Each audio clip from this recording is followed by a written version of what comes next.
Good morning. Welcome, everybody. Good morning, good afternoon, wherever you may be. Thank you so much for joining us this morning. My name is Jennifer Ito, and I'm the research director here at the USC Equity Research Institute. I'm pleased to welcome you all to the third and final session of our Looking Around the Corner series, and I'm really excited to welcome you to the session on measuring what matters for transformational change.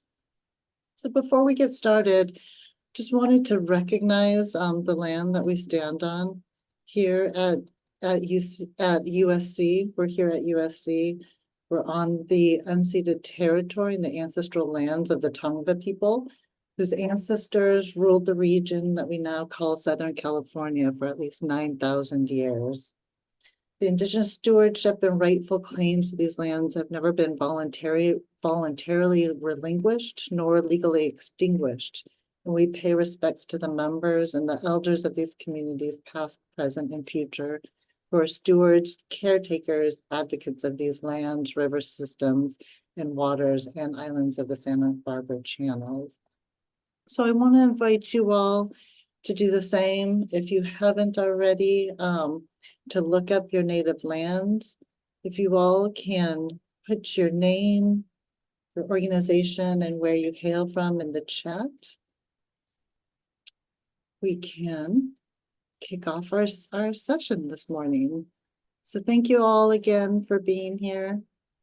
I am going to kick it off and hand it over to Dr. Manuel Pastor to kick off today's conversation with opening comments about this moment that we're in and what it calls for. Thank you, Jennifer, and welcome to everyone. Really glad to be with you. This is the third of a series, and what I want to do is lift up something that was said earlier and then offer sort of top 10 ideas to kind of keep in mind from the whole series, and particularly from today. You know, we started by talking about the fact that we face these huge crises at this moment. The crisis of multiracial democracy, haven't had it for that long, and people are already trying to snatch it away, along with reproductive rights and so much else. We face a crisis of income inequality, top 1% garnering more of the national income than at any time since the Gilded Age. And we face a climate crisis made more evident every day, not simply by wildfires and the climate disasters, but the fact that COP28 looks like it's going to be so unsuccessful at actually addressing this issue. And in the midst of these big crises, we need to ask not only what are the systems that are causing these to happen, the racism, the income inequality, the neglect of the climate, but also why are our movements not powerful enough to take advantage of this moment and force a fundamental transformation in those systems. So what today is about is bold leaps for transformative change, how it is that our movements and philanthropy can step up to this moment and actually make a difference. And I want to lift up 10 things, because what would a Manuel Pastor talk without a top 10 list be? First, we need to be thinking about scale. How do we get big enough to confront these crises? We are sometimes big believers in that small is beautiful, and it well can be, but it can also be inadequate to what we need to do. How do we get bigger at the same time remaining authentic? Number two, we actually deeply need to influence the narrative, the story that people tell that justifies the neglect of our environment, that lets us turn the other way as people use the great replacement theory to push their politics, the sort of narrative that we can't do better economically than to be individualistic and selfish and be shipwrecking our prosperity for the future. So we need to focus a lot on narrative. That's been part of what we've been talking about, and a narrative that doesn't just appeal to those who are already mobilized and woke, but a narrative that can move the middle, not move to the middle, but move the middle and help to awaken and animate our population. Third, we need to be thinking about the infrastructure for movement building. Do we have sufficient training centers? Do we have sufficient narrative opportunities? And here, the work of the Million Voters Project and so many other groups at trying to launch an ICE Center in California to create that movement training infrastructure so critical. Another thing that we've lifted up that's important both for movement and philanthropy is not just infrastructure, but interstructure. That is, how do we create the opportunities for different movements to stream together and recognize how together they can be more powerful? And for philanthropy, how do you write into grants, time for people to explore the relationships and connections with other movements and not just have deliverables focused on how they can claim credit for what they've done, but instead, how do they have the space to form relationships to create interstructure? Number 5, how do we recognize that it's absolutely critical to understand that the task of movement building is to create community power? That while it might be about changing a particular policy or practice, the real secret is enhancing the power of communities to be able to articulate their concerns and to be able to pivot from one issue to another, to understand that when we are talking about immigrant rights organizations, that when you ask immigrants what they're concerned about, it's housing, it's wages, it's education for their children, and being able to pivot from immigrant rights to all those other issues is fundamentally about developing the habits of power building and power deployment to change the world. Number 6, how do we focus in on governing power? That is not just building the power of communities to protest and articulate their concerns, but also to be able to wield power in terms of implementation. And this requires a very different set of skills. It's the skill to run people for office and then understand that they can only move as far as community groups can push them. It's to create the ability to work with people who work in agencies or bureaucracies who are of good will, and trying to figure out how to work with them on the actual implementation of policy. And it's to trying to figure out how we develop the skills of the people who are in those agencies, particularly in those government agencies, to be able to engage in real and authentic community participation. So governing power is not just community power. It's about implementation. It's about working with agencies. It's a whole new set of skills that need to be deployed if our movements are to be sufficiently sized and bold enough to seize this moment. Number 7, and this is what today's about, how do we develop the metrics to be able to gauge success in these complicated tasks of growing, developing narrative, building infrastructure, creating interstructure, generating community power, and developing the skills around governing power. And it is important to realize, and I'll get to this point in a minute, that when we're talking about metrics, we're not simply talking about a demand being placed by philanthropy onto the people that they fund, the grantees, saying, how do you create a set of deliverables so we can present this to our board? Sometimes that's the way metrics are presented. That is not the way metrics are really being craved for in the field, nor are they the way that philanthropy should present them. One of the things that's been most striking to us, the Equity Research Institute, as we've worked on the issue of metrics and talked to community builders and movement organizations, is that they are deeply interested in being able to gauge their own progress. They are always thinking about how to do that, how to develop interim markers, how to create transformational metrics. That's not just how many people who show up for a demonstration, but how many leaders are able to actually lead, to articulate a vision, to persuade others, to move from issue to issue. Movement orgs and community organizers are deeply interested in metrics. The field needs metrics, particularly if it's to meet this moment. And that lifts up sort of lesson number 8, that in order to really get there, particularly with philanthropy and movement organizations, community organizers, grantees, we need to develop an ethos of co-development, not of having experts come in and say, well, these are the metrics, or having philanthropy come in and say that you need metrics so we can present to our board, but how do we create a set of processes that are really about co-development?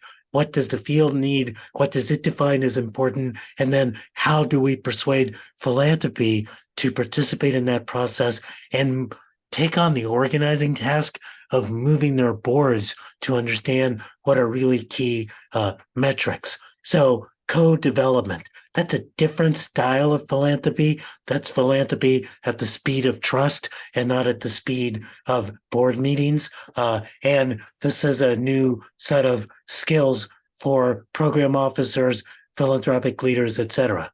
Number 9, and this is really critical. Even as we become, and we should become, increasingly impatient with injustice and increasingly impatient with the failure of our own movements to step up to this moment, how do we couple that impatience around injustice with patience around strategy? How do we think about a 5-year plan for transformation, a 10-year plan for metrics? How do we couple impatience with patience? And how do we make sure that our philanthropic partners understand that they need to be in it for the long haul?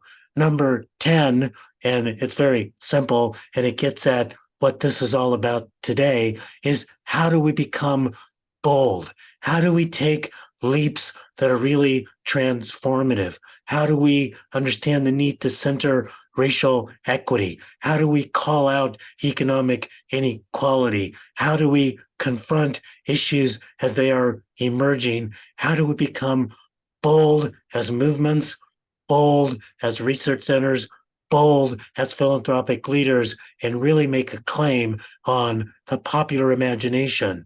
Because what the times demand is change. What the times demand is transformation. What the times demand is courage. Jennifer. Thank you, Manuel. I think there would be a resounding applause if we were not all in our own boxes. But I want to welcome folks again who are just joining us. Please use the chat to engage in conversation. You'll note that we also have a Q&A function, so to post your questions, we will get to questions. And for those that would like, you can also enable closed captioning by clicking on the live transcription button at the top of your screen. Just a couple of housekeeping. So welcome. It is now with my pleasure that I want to bring on and spotlight Brenda Anibarro and Alexandra Desautels to the stage as well, to join Manuel and myself. I've just had the pleasure of working closely with Brenda and Alexandra over the last recently, and yet for a long time. And I'm just really excited to bring them into conversation together and for them to meet everybody here in the audience. I'll let folks, I think the team is going to drop their bios in the chat, but I just want to say they are both leading strategy, alignment, and learning within their foundations. We have Brenda joining us from the Inatai Foundation, Alex is joining us from the California Endowment. The other thing that they have in common is that they both came from the foundation from previously working within government. And so we have a lot of government folks here in the audience, so I hope folks are able to ask their questions as well. So I'll leave folks to read their bios, but I actually want to turn it over to them and just give you each kind of a couple minutes to share a little bit about yourself, about your foundation. So Brenda, I'm going to start with you. Sure. Thanks, Jennifer. And Manuel, thank you for having us today. And Paris, there's been a lot of folks that have been super helpful to help us get to today. Before I launch into who we are as a foundation, I'm going to just say for folks on the call, one, I was excited to know there's a lot of government folks on. So hoping we can chat a little bit about that. And then just to say, I'm at home with a barking dog. And so if that happens, I'm going to just keep going. But he is a sweetheart. So our foundation, we were started, Inatai was initially Group Health Foundation. And the quick story on that is Group Health Cooperative, which is a health system here in Washington, was sold to Kaiser Permanente about 7 years ago. It was a $2.5 billion sale. And so when that happened, that's the funds that became the corpus of which we get grant make from.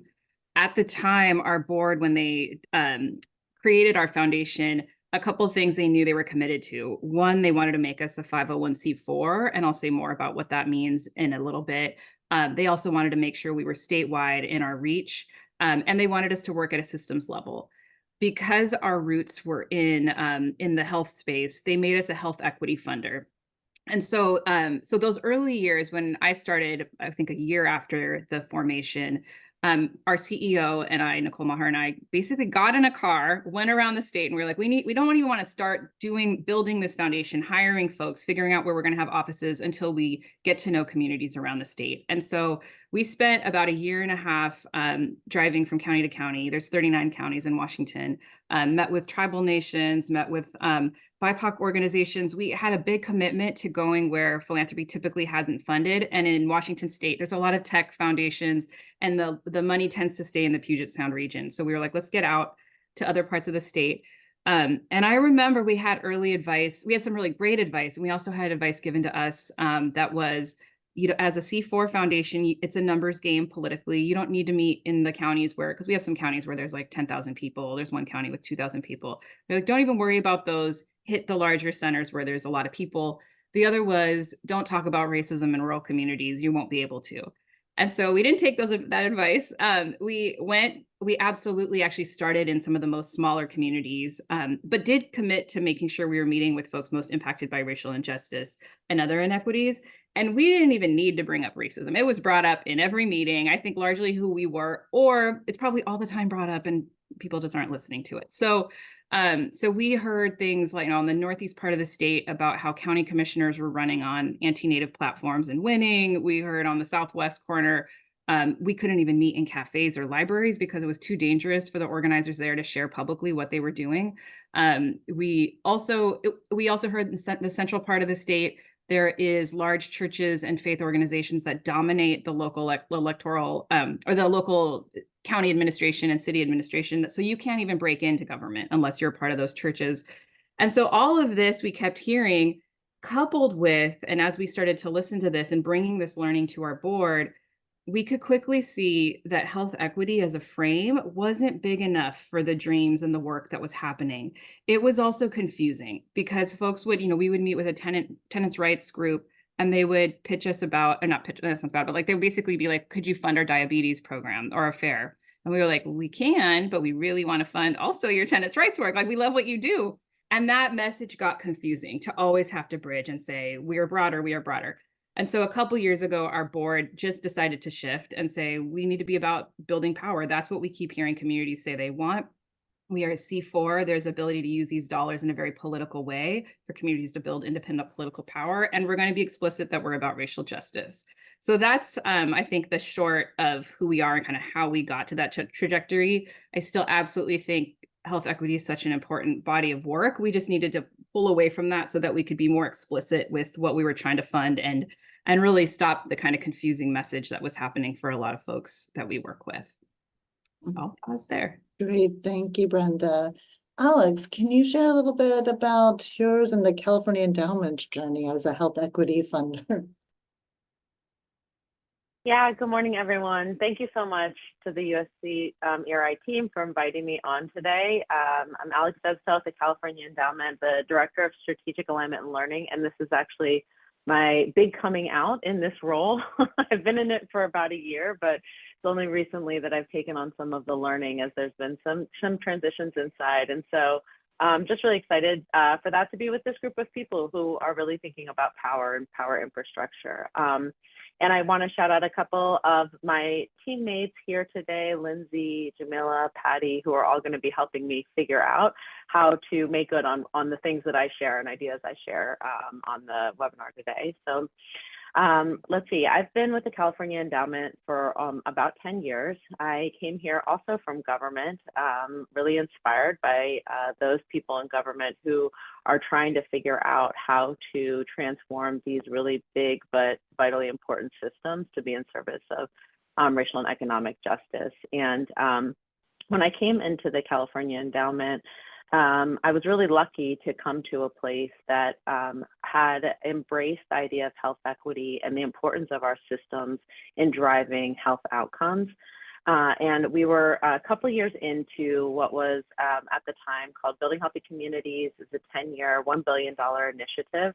And really the focus was on building strong leaders, strong organizations, and strong communities. Lots of funding going to that work, alongside funding going to communications professionals and advocacy shops and other kinds of work that was regarded as important for making change. And you know, as we've kind of come through those 10 years, that one of the kind of headlines of that is, you know, if building healthy communities was a test about whether or not power matters for health and advancing health equity, then the answer is yes, it does. And so now that the foundation has really embraced power and power building as central to advancing health, we're really kind of shifting in three important ways, I would say.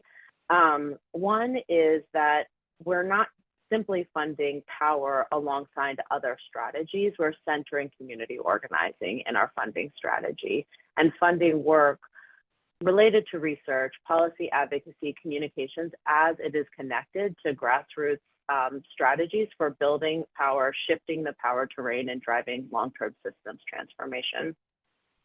The other is really trying to think on that longer-term horizon that Manuel was talking about. I think early in my career here, I remember going to a meeting with a number of grantees and kind of talking about, okay, what is your vision for the future? And it was like, okay, well, we're going to pass this policy. And I was like, no, like longer term, further out. And they're like, that would be nice, but that's not how we're funded to think like that.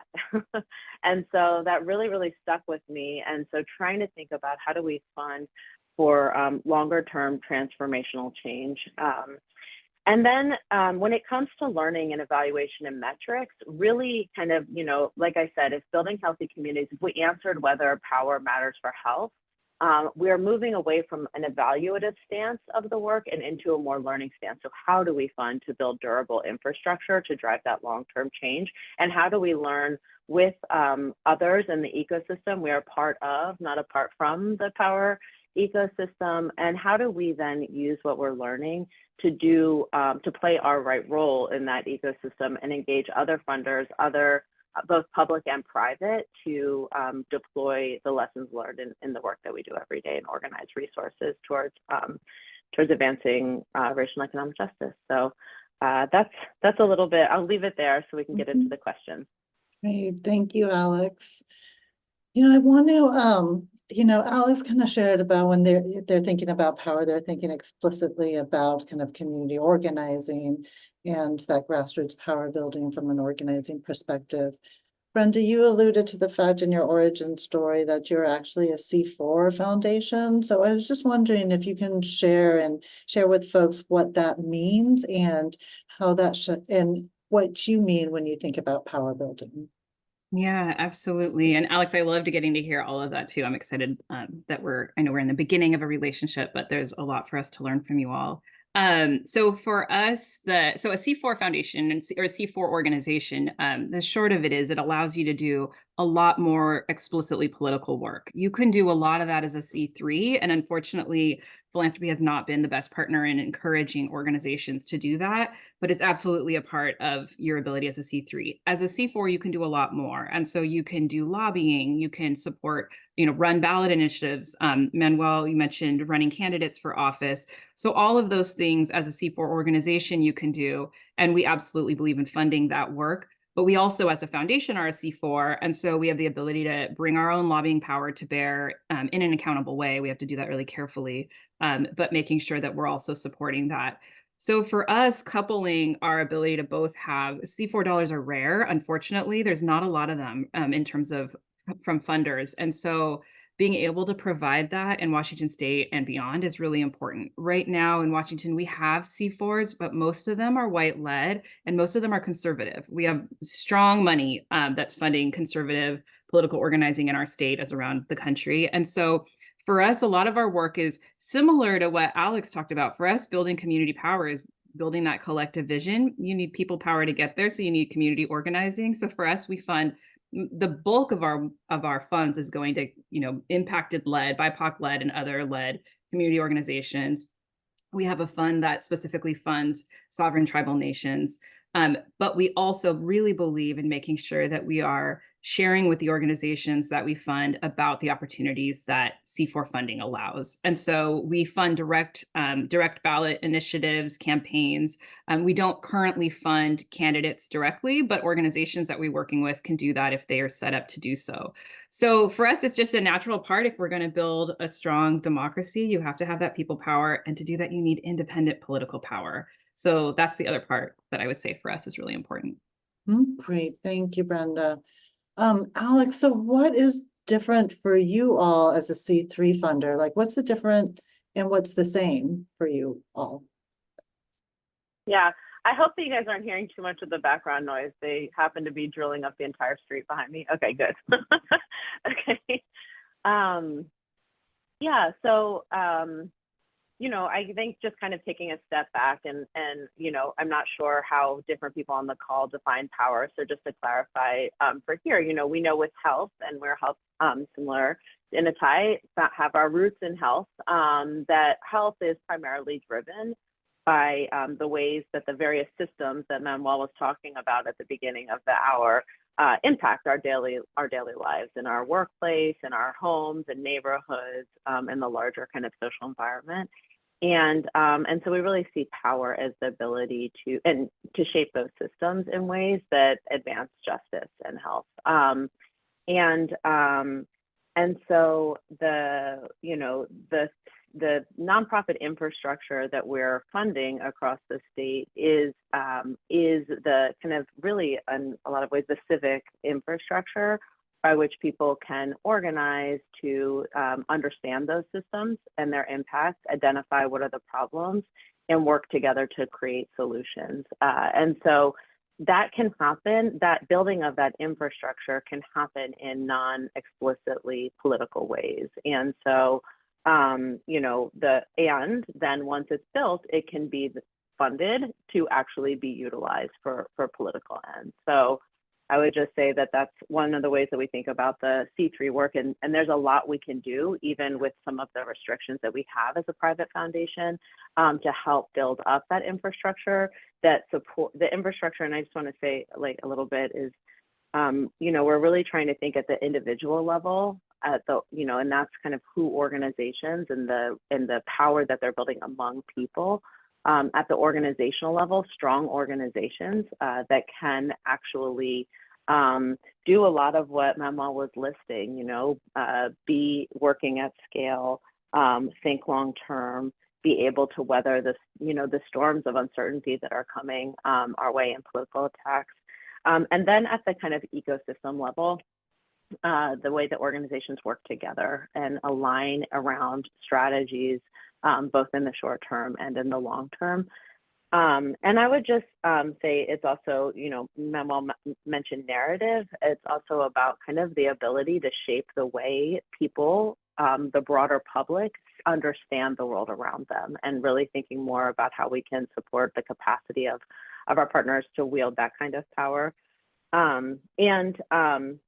And then I really love the interstructure. I'd forgotten that part of the report and the calling out of the interstructure. It makes me think kind of about the invisible labor, that people do. The interstructure is often there, but it frays really quickly because it is unseen. There's no grant deliverable about like making sure that you have time for just like going out for coffee and, that kind of thing. And so I don't know that we're funding the infrastructure, that the way that we fund supports building the infrastructure, but it would be really, it would be really inspiring to figure out how do we really assess as a funder whether or not our funds actually are structured in a way that supports that kind of infrastructure building, because I agree, I think it's one of the most important things that we can possibly be building. So.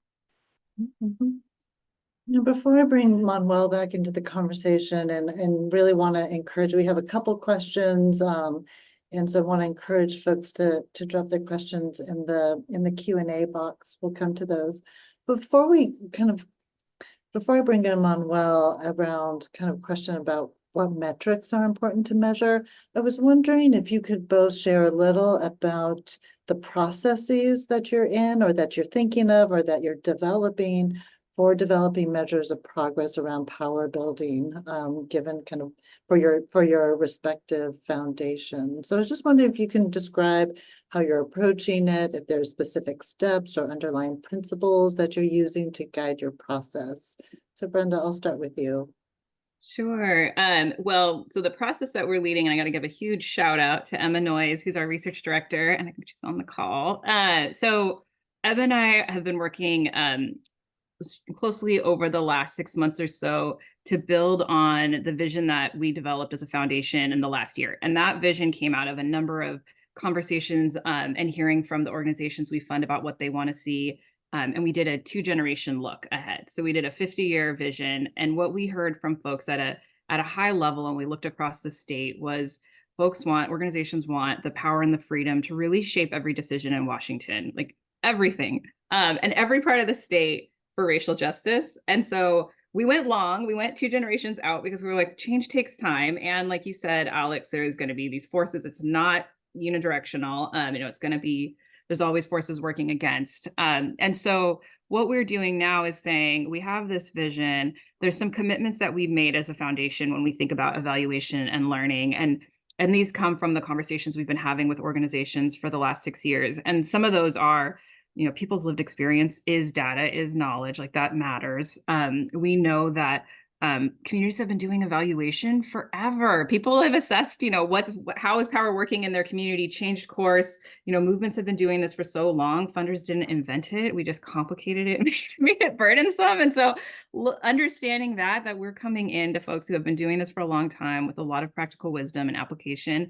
And then I think a huge one for us, and probably the most important, is that the organizations that we work with know what they need to measure. Maybe they haven't been in the conversations together and collectively at like an ecosystem level or at a certain space, but they absolutely would know. So like one example in Washington State, we have a county, Klickitat County, in the southern part of the state, tons of dynamics there.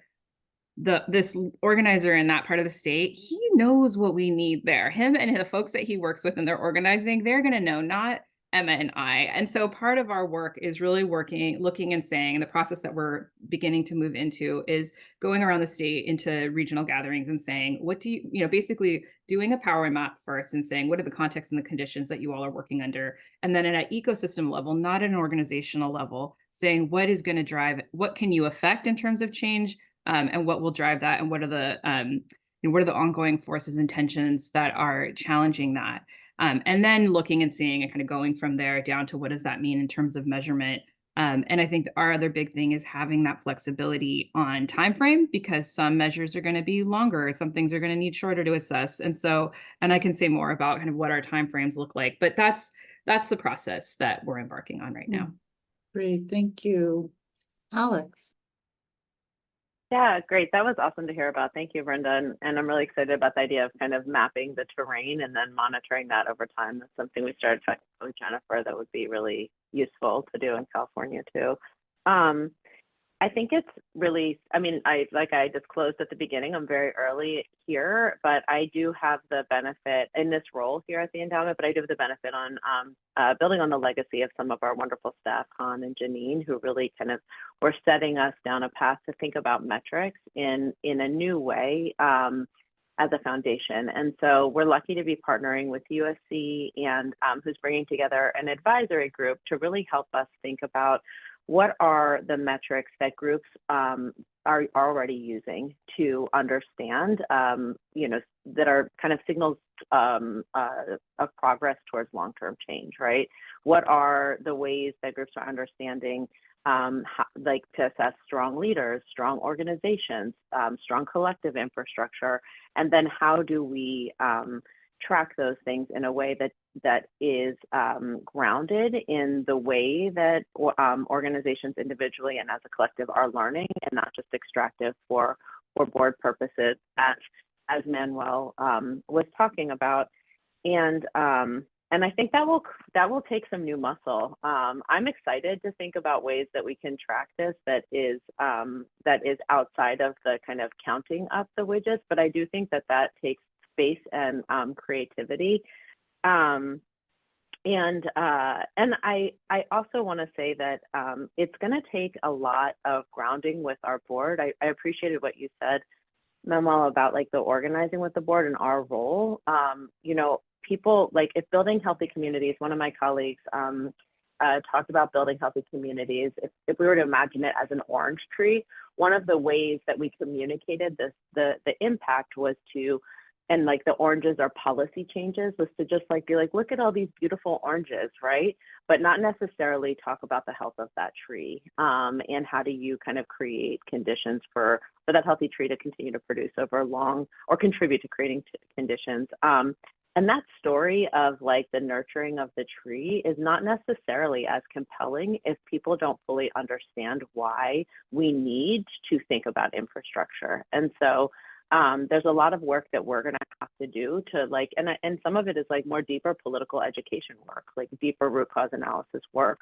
So that's one thing. The other is I'm really conscious of making sure that we tell a story that is going to resonate with those who have control of resources outside of our foundation. So like there's the metrics and measures that are very important for the field to inform strategy, inform ways of working, to get to greater and greater scale and impact. There's also kind of understanding the landscape of those other funders, what matters to them, and how do we make sure that we're in a conversation and not just in a lecture. And I think that that's something that I really want to be conscious of as we think about the metrics, because whatever we measure, we obviously want it to be useful for the larger field, but we also have a responsibility to use it to support transformation within philanthropy and to support moving more resources to what's working. Well, I wonder, we have a lot of folks that are from philanthropy, but also government in the audience. And so I was just wondering, of what's been discussed so far, if you have lessons in particular or advice, warnings for those that may be listening or participating right now who are working within government agencies. So a couple of thoughts from the conversation, one of which will, I think, address that question. First, I think when you're in the middle of change, it's sometimes hard to get a full sense of how far you've come. But I just would like to highlight that the philanthropic conversation we're having today is not the philanthropic conversation of a decade ago or 15 years ago. But I definitely feel like I was part of a group berating foundations about long-term investment, about power building, about a different approach to doing this work. And so I just really want to mark, there's more to go. I think, Alex, you mentioned that I would lift up more the ability of groups to anticipate backlash, both community groups and folks within agencies.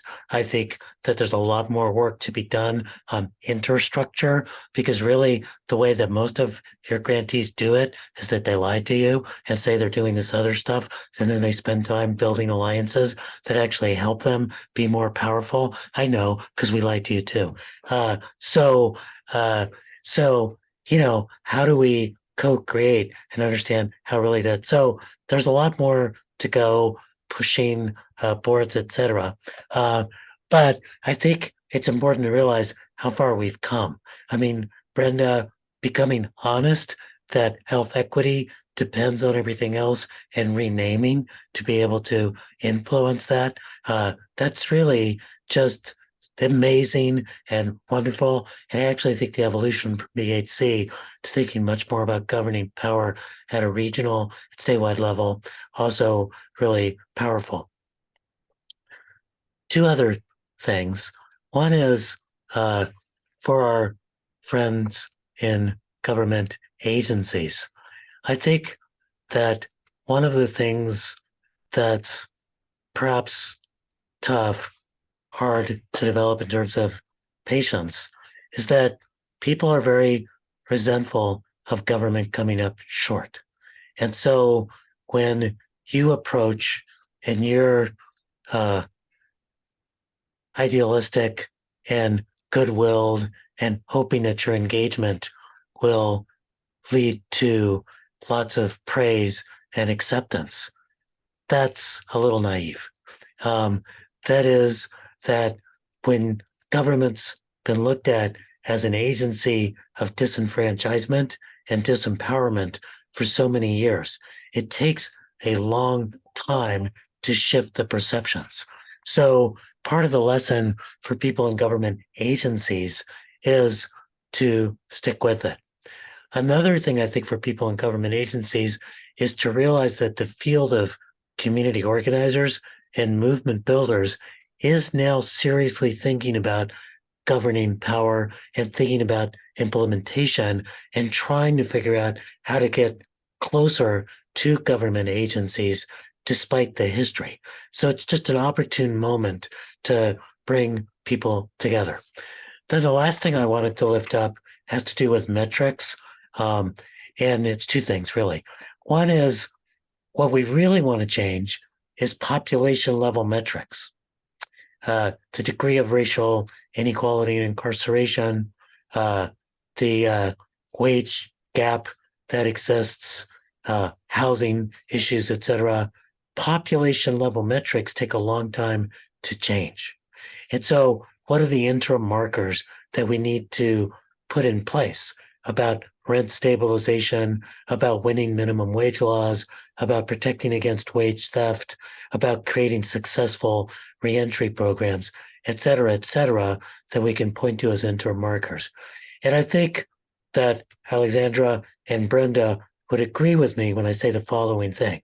I feel like we're in a conversation right now where we're being moderated by LeBron James, who is asking us to comment on basketball techniques. And I think we should turn the question back to Jennifer Ito, who's been a real leader in thinking about movement metrics, to say, Jennifer, what would you like to add to this conversation? We're all just dribbling and we know you can shoot. Thank you.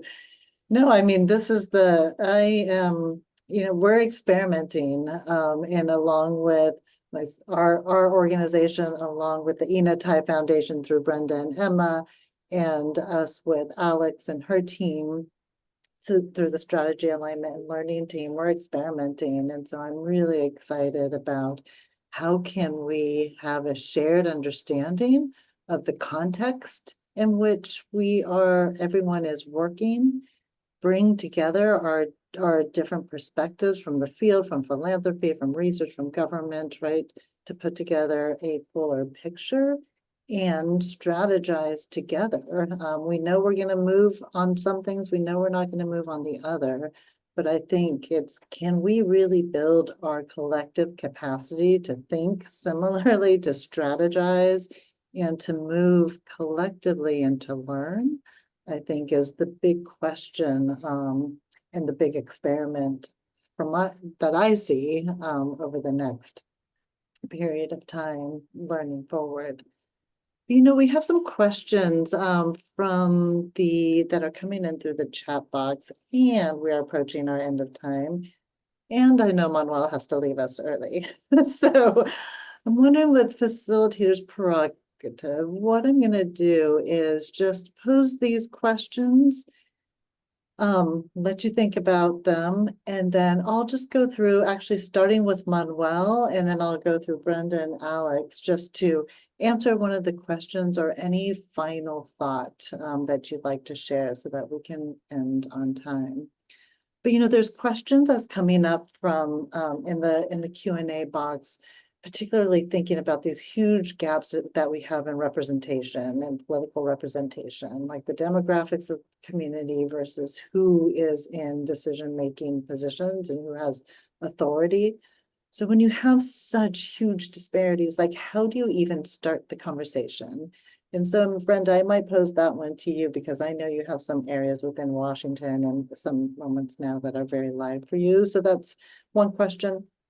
The other is that, what if you had to choose between some of the building blocks of a strong multiracial democracy, what would be your top priority to build now? Can't pick one. What's your top? What's among the top building blocks for a multiracial democracy? So those are the two questions. Manuel, I'm going to turn it to you to answer one or both of those, and or any final closing thoughts. Well, you know that if you ask a question that gives me an opportunity to say three things, that's definitely what I'll do. So let me talk about three building blocks, I think, for multiracial democracy. The first is grassroots leadership and a sense of empowerment. I mean, one of the reasons why I think community organizing is important is not because of its instrumental nature, not because it can be used as a tool to move policy, but because of its fundamental nature in terms of transforming people into leaders that feel like and can be effective at changing the world. And so I think really thinking about organizing as fundamental, not instrumental, developing grassroots leadership, that's really what democracy is about, is participation. The second thing that I think is a really key building block, and we don't pay enough attention to it, was mentioned by Alex, but I want to lift it up in a kind of different way, is this question about narrative. And I just really want to distinguish narrative from messages. Messages are like trying to persuade people on a campaign with some catchy slogans. Narratives are about rewiring our brains. We engaged in this project, Solidarity Economics, had a couple different points to it, but the biggest point was to stop saying the economy and always say our economy. Because when you say the economy, makes it sound like a set of rules out there given by God, nature, or the market that we can't change. We're subject to the economy. When you say our economy, we're in it, we make it, we can change it. I mean, when you think about the way in which the narrative, the wiring, is to think about the changing demographics as something fearful rather than something welcome. How do we rewire that so that the excitement of diversity, of different people, of a new California and a new America animates us, excites us? That's about rewiring. So really deep narrative work.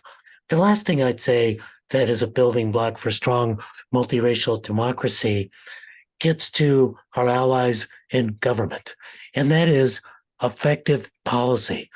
Nothing makes people believe that they can make change more than making change. And making change is not just about getting someone to agree to a policy, but actually having it implemented and protect people from the ravages of high rent or low wages or racial discrimination or LGBT exclusion, etc. So we need to be paying attention to governing power and policy effectiveness because it's fundamental to democracy. People give up hope in democracy when they believe that their voice isn't powerful. That's the failure of grassroots democracy. But when they've been rewired to think that they can make no change, and when they don't see government actually being effective. So to me, those are three key building blocks. Thank you so much, Manuel. Brenda. Yeah, so I think my response to it's kind of a both to both of those questions. So absolutely agree on all of those points. I also think, as having sat in government for so long in a civil rights office, which, you know, by its nature should be doing right by communities, but the pressure, and I think for folks who work in government, we were an executive department, so whatever the mayor was wanting at that moment, it's always this pressure to stay in line with that, for good or bad. And so to me, one of the most important things for a multiracial democracy, whether it's at the city level, the county level, state, or federal, is strong organized communities. When you have that, it freed us to be inside, to have some room. And you get better policy because it's actually informed by folks that are living it and need it. So to me, that is really key. The other is accountability reporting and investigative reporting, which funders that are C3 funders should be funding more of. We fund some of that in Inatai. We have huge news deserts in our state, and just the ability to daylight what's happening in government, because even when you're in there and you're trying to do right by communities, things are happening all the time. And so that's really important. And then to the question around how you would, start to have that conversation about reflective government, and I don't know where the person who asked that is from, but in Washington State, we have tons and tons of seats that are not at a level that is so high to run for. It is like water boards and cemetery boards. We have like a board for everything in Washington State. And there's huge opportunity to like get some practice, get some experience, and actually impact things that really matter to folks in their hometowns and their communities.